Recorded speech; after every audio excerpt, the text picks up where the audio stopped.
and I'm Laura Boyle. I'm going to explain my PD plan. My PD plan is focusing on integrating technology into the world language classroom to give you an idea. Oops.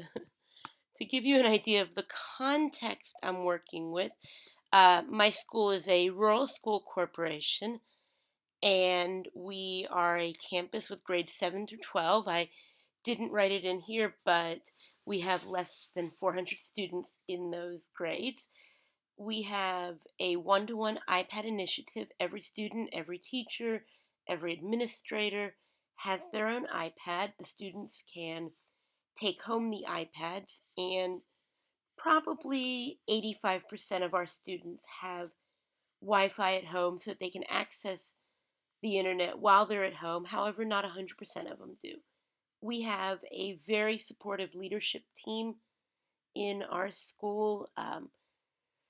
Our principal is actually a former world language teacher himself, so in terms of world language support, we're super supported. We have administration who has all fairly recently been in the classroom. They understand what it's like to be in the classroom.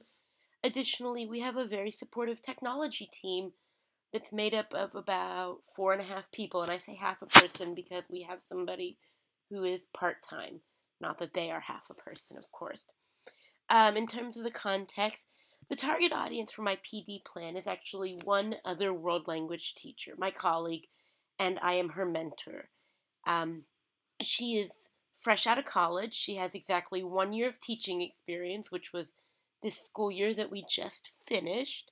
She is currently taking certification courses, so she is on a provisional license. Um, she is well equipped in her knowledge of the subject. However, um, pedagogy, methodology are definitely areas of weakness, and like any other new educator, she's learning. Uh, it's also probably worth mentioning that next year she will, in addition to teaching a world language course, also be teaching English. So she's going to have a lot on her plate in that regard. And so I want to make the integration of technology a little more seamless for her. So that's the basic context that we're working with. And I guess I might also mention that her classroom is literally right across the hall from mine, and she is very comfortable running over to my classroom and saying, "Help!" And my classes are fairly used to me heading over to hers to help her out for a moment, whether that is with dealing with a classroom situation or technology. And in all honesty, this past year, most of her last minute helps have been more the latter than the former. She comes to me about the classroom stuff during our planning period, which last year was conveniently together, although it won't be next year. Um, Barriers. So I've divided the barriers into four major categories: teacher beliefs, resources and support, time, knowledge, and skills. And then, of course, with each barrier, I've looked into what's impacting that barrier. So, in regards to teacher belief, she has some very strong beliefs when it comes to age, maturity, and technology usage. We were talking about this shortly before the school year ended. We were having an informal evaluation of her year, discussing what went well, what she wanted to work on for next year, and even some things she wanted to implement from the start next year. And one of the things that she expressed was that she felt that her level one students, which are predominantly ninth graders, are not old enough or mature enough to use technology in the classroom, and that she doesn't think that she should start using the iPads with her students until level two. Um, One of the purposes of this PD will be to help her see that she can use these iPads with these students at this younger level, because I do disagree with her. I do think, though, that they do take more of classroom management with the younger students. Um, Working in terms of technology as a tool in class versus an out of class tool. When I speak with her, a lot of what she sees is how they can do things on the iPad outside of class, but she doesn't have a lot of comfort with the in class, and she wants them to be a bit more textbook and dictionary focused, and I'd like to show her how she can use the iPad alternatively for that. Assessment. How do you assess digital work?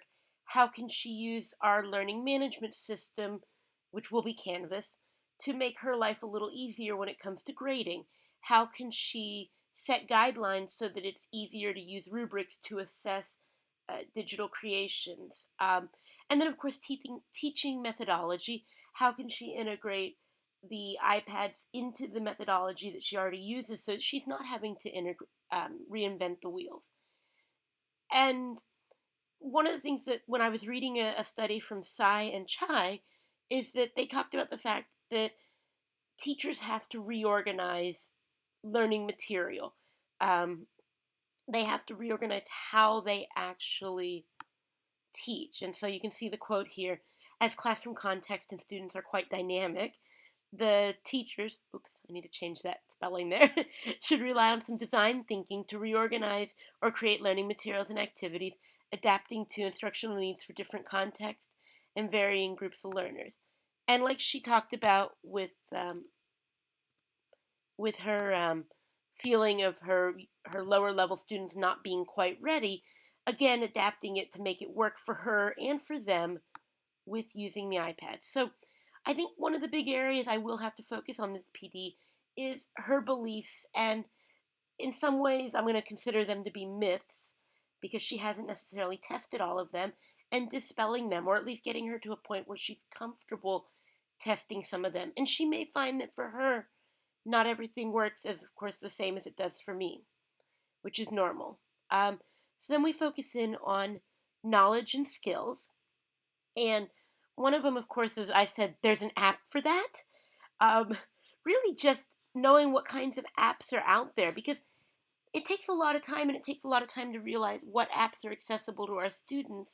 And I don't know that she is fully aware of all the different apps, or more importantly, how you can take an app that is not specifically designed for world language and use it in a world language context.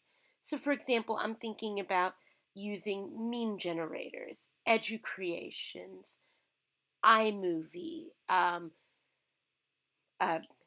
digital persona creators. I'm like Voxopop, um, coming up with Chatterpix, things that can get the students speaking and utilizing the target language in a way that makes them more comfortable. One of the things that we've both talked about is our students' lack of comfort speaking in the target language in front of their peers, afraid of making mistakes. And a lot of times with recording via an app, it makes it a little less threatening for them and it gets them using the language. Plus, it can put a little bit of fun into it. Classroom management. You know, the average class size we have is luckily small, in the mid 20s range. So we're very lucky in that regard, but it still takes management. Everything from how do you set up your seat so you can walk around and see what they're doing on their iPad, to when are iPads appropriate, when are iPads not appropriate? How do you stop them from playing games when they need to be working on something or listening? So I definitely want to work with her on that. And a little bit beyond the iPad usage, but just management in general, because good classroom management will work for everything. And when you set up routines early on, of course, then you can adapt these routines to the iPad as well. Um, we all know that some students have difficulty following directions, and there are things you can do on the iPads to limit their capabilities. There's ways you can lock them into a single app. There's ways you can know if they've been doing other things, even from something as simple as how they are allowed to have their iPad on their desk. Some of our students like to put them on their laps under their desks, kind of like they do with their phones for texting. And we have cases with we call it a slap bracelet because it kind of looks like a slap bracelet, but it's a stand that they can adjust, and the iPad can be standing up, it can be slanted, it can be flat on the desk. So things that she can do to limit how they use their iPads if she feels the need to. iPad 101, basic usage. She is definitely of the digital generation. Like I said, she's fresh out of college, she's very young 20s. But in talking with her, most of her experience has been on computers, on laptops. And so I think that despite the fact that I'm not a digital native, I do have a little more iPad know how than she does. And I want to make sure that she fully knows the features of iPads, that she knows the basic usage. And I think she does. I don't think this is going to be a huge area of my PD, but I do think um, it would be an oversight if I didn't cover this. Integrating technology into her lesson plans. How can she do it without making it feel like the technology is the lesson plans? How can it be done seamlessly? How can she use our learning management system or OneNote to provide students with information, to create digital assignments, to have them using the internet to access authentic materials? Just integration so it doesn't feel like she's doing something separate, so it just feels like it is part of the lesson plan. And of course, how to handle technology failure, because you find a teacher who's using technology and you also have a teacher who has technology glitches. And for those of us who have been teaching before technology was a regular part of education, we're good at working with things on the fly and using other classroom tools, and we learn to adapt really quickly when our technology failed. But for newer teachers who are um, used to always having technology access, sometimes the old school non technology is the harder part. And while I don't have it here on my Poplet, one of the things that I was reading from the articles for this current week had to do with the fact that you actually see technology integration at greater rates from experienced teachers. My initial thought was to find that curious because I felt that our younger teachers are digital natives and therefore would be more excited to use technology. But as I read further into the articles, it made sense when they explained the fact that while, yes, they're digital natives and they're comfortable with technology, they're not comfortable with teaching technology or integrating it into their lessons. So they're actually focusing more on just simply getting through teaching and lesson planning and classroom management, and that technology is not as high on their radar. So I want to put her at a more comfortable zone. And of course, I know that this is her second year. She'll be more comfortable than she was last year, and hopefully she will be willing to integrate a bit more technology. I have here a quote from Eric Miram.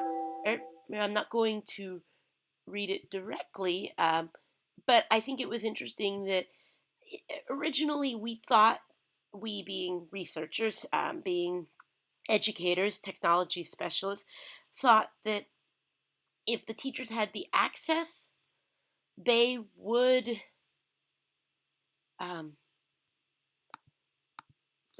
definitely utilize the technology. However, the reality is that knowledge, a lot more knowledge was needed, and the more fundamental changes are required. So it wasn't as expected. Also, from Hugh and Brush, technology integration can't occur if the teacher doesn't know how to operate the technology itself. So that's, I think, where I come in with my iPad basics. Another thing is had to do with just design that I read, and that if teachers aren't equipped at design of lessons, they're not going to be very well adapted to integrating technology into their designs. Um, one quote that I thought that overall fit the entirety of barriers is that teachers themselves have to be knowledgeable of their barriers, both the intrinsic and the extrinsic ones. I've been reading a lot about first order barriers and second order barriers, and it seems that these second order barriers, which really get addressed with mine in the teacher beliefs, are the ones that the teacher themselves are not always even knowledgeable about and are therefore the more difficult ones to overcome. Whereas the first order barriers, such as their knowledge and skills, time, and resources and support, are actually much easier for them to overcome. Um, but those first order barriers are the ones that most PD tends to focus on. So that's why I wanted to make sure to include some of my second order ones. Which takes me to my third barrier and time. And this is one of those barriers that I feel like it will never stop being a barrier for any one educator because as much as we find out there, as much as we get new ideas, everything is constantly changing and developing. New ideas are coming to the forefront. New technologies come into play, new apps. And as educators, particularly as world language educators, we have to stay on top of things.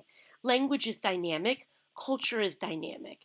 And so we have to stay on top of it so that our classes, our students are learning the most up to date material so that we're teaching them authentic language, authentic culture. So I don't think this is a barrier that can be fully overcome, but I certainly want to work with this barrier. Um, we have a school-wide training that's set to occur July 26th and 27th on using Canvas. And my intention is to talk to my colleague and work with her going through this professional development either immediately before or immediately after that training. So maybe the 24th, 25th, or the 28th, 29th. And I need to actually look at calendar days. Some of those might be weekends, so back it up a couple days to work with what's best for her. Whether that she's more comfortable at learning how to use Canvas and working with that first with the trainer and then working with everything else, or whether she's more comfortable working with me first. I have the flexibility to go either way so that she does have time. And I'm going to actually push for her to meet with me before the Canvas training because the Canvas is just one aspect of the knowledge and skills. And I think that if she walks into it more comfortable about integrating technology in general, she'll be more um, apt to want to do things with Canvas. Whereas if she walks into it still feeling like she can't use it, she might not be as apt to wanting to do that. But as we know, time is one of the greatest barriers, especially for our new teachers. So with my training, I want to provide her with lists of ideas and links that are already created, which will save some time, um, and provide her with resources so that she's not having to spend that initial time onto it. Now, I think that she will eventually want to find more, but I can at least give her a starting point, a jumping off point, and giving her a short summary of apps that I use, how I use them, when I use them, what classes I use them with, because although we teach different languages, we both teach multiple levels of our language and our respective languages, and what we teach is very similar. And since I've been mentoring her, her teaching methodology definitely mirrors mine to some degree. And then I also want to provide her with ideas as to how she can have her students help her find resources because I think that as a new teacher, we tend to feel that we can't show our students weakness, that we can't let them know that we don't know things. I know at least that when I was a new teacher, that's how I felt. And as I became more comfortable as an educator and more comfortable with my teaching methodology, I became more comfortable with the idea that it's okay to admit to my students when I don't know something. In fact, sometimes when they ask me something, how do you say, and they come up with an obscure word that, why would anybody know this in another language? I will say to them, I'm not sure, let's look it up. Or if they ask me a cultural thing, for example, they want to know, are longboards popular in Germany? I'll say to them, you know what? I want to find out from one of my friends who's a teacher there so I can give you an authentic answer. So I do let my students know when I don't know something. And on the same lines, I also sometimes say to my students, hey, if anybody can find a really good resource that will teach us more about X, Y, or Z, let me know and maybe I'll offer an incentive like a point on a quiz or something, or maybe not, because with the good rapport, a good relationship built with my students, I don't necessarily need to do that. So I want to give her ideas as to how she can get her students to help her out, and again, that would save her time. The quote that I've put from this one is actually from a fourth grade teacher, but I think it's applicable really to anybody at any level of education. Um, it's a teacher who basically felt that there was a point where her biggest challenge for technology integration was a lack of know-how, but now it's time, and she doesn't always have it. And I think that's going to be true for any educator at any level. It does take time. So the last barrier that I see for my PD is resources and support. And so I divided that sub down into familiarity with all that our school has to offer. This is very specific to our school, but I think that a lot of times when you come in new to a school, you don't know what that school has. And if it's not something new, they're not taking the time to let you know about it. So even though she's been there for a year, I don't know that she's familiar with everything. I don't know that she knows everybody on the tech team and what their role is, because we have people who on the tech team who are designated for technical support and troubleshooting, people who are designated for professional development, people who are designated for working with apps and student iPad usage. The procedure for putting in a work order, because things don't always go perfect and you need to have things done. And even a little bit of when is it acceptable to simply call them and say, help right now. The equipment in her classroom and how to use it. I know that at the beginning of the year, I had to come in many a times to help her switch between projecting her iPad versus computer versus DVD player on the Apple TV, knowledge about what's actually available for checkout from the library and the tech office. Because while we do have really well equipped classrooms, there are tools that we can check out. um, Teacher access versus student access. What types of websites do we have access to that students don't? What to do when you've wanted your students to go to a website and it turns out they don't have access to it. And that happens a lot more with languages, because a lot of language websites, words in other languages might look like a word in English that you don't want um, students to access in English, but it's perfectly acceptable in the other language. And so we do have that issue.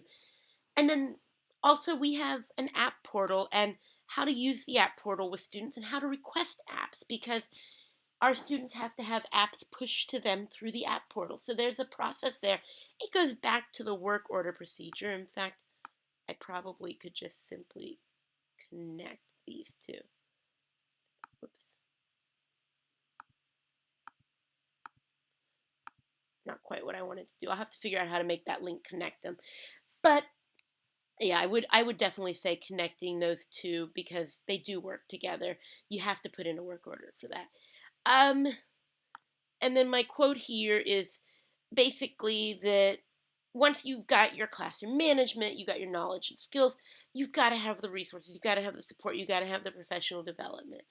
Now, bringing that all together, oops, we've got our barriers. You kind of have an idea of the context. These are the sources that I used for my quotes that I will be using for my um, written professional development plan.